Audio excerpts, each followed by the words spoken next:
Hello বন্ধুরা, শুভ দুপুর। তা কেমন আছেন? আশা করি ভালো আছেন। আপনাদের সামনে আবার রান্নার ভিডিও নিয়ে আমি চলে এসেছি।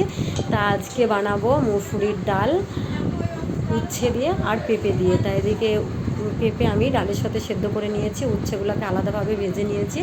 তেলের ওপরে আমি একটু গোটা জিরে, সাদা জিরে আর তেজপাতা ফোড়ন দিয়ে নিয়েছি। তারপরে আমি ডালটা দিয়ে দিয়েছি। তা ডালটা ফুটে উঠেছে, আমি নামিয়ে ফেলবো এবার। এরপর আমি পাঁপড় ভেজে নেবো ডালের সাথে। আজকে পাঁপড় ভাজা হবে। এদিকে পাঁপড় ভাজা হয়ে গেছে, এরপরে আমি সবজিটা বানিয়ে ফেলবো। তা সব রকম সবজি আমি এখানে কেটে রেখেছি। তেলের ওপর পাঁচফোড়ন দিয়ে ভালোভাবে আমি সবজিটাকে ভেজে নেবো। তা সবজি ভাজা হয়ে গেছে, এতে আমি একটু জিরের গুঁড়ো আর আদা লঙ্কা বাটা দেবো, আর হলুদ গুঁড়ো আর পরিমাণ মতো নুন দিয়ে নেব।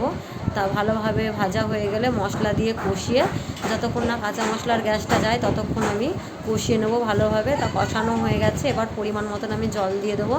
তা জল দেওয়া হয়ে গেছে, এবার সেদ্ধ হওয়ার অপেক্ষায়। তা নামানোর আগে 2-1 দানা চিনি দিয়ে দিলাম। এখানে বস। তা এরপরে আমি মাংসটা বানিয়ে নেবো। তেলের উপরে ভালোভাবে আলুটা ভেজে নিয়েছি, 2টো রসুন দিয়েছি গোটা, ভালোভাবে ভেজে নেব। তা ভাজা হয়ে গেলে আমি এদিকে তেলের উপরে গোটা গরম মশলা আর তেজপাতা দিয়ে দিয়েছি। তা মাংসটাও চিপে দিয়ে দিয়েছি, ভালোভাবে একটু ভেজে নেব তেলে। তা ভাজা হয়ে গেলে পরিমাণ মতো নুন হলুদ দিয়ে নেবো। তারপরে যে মশলাটা আমি বানিয়ে রেখেছি সেটাও দিয়ে দেবো। তা মশলা দেওয়া হয়ে গেলে ভালোভাবে কষিয়ে নেব, যতক্ষণ না কাঁচা মশলার গ্যাসটা যায় ততক্ষণ কষিয়ে নেব। কষানো হয়ে গেলে আমি পরিমাণ মতন জল দিয়ে দেবো।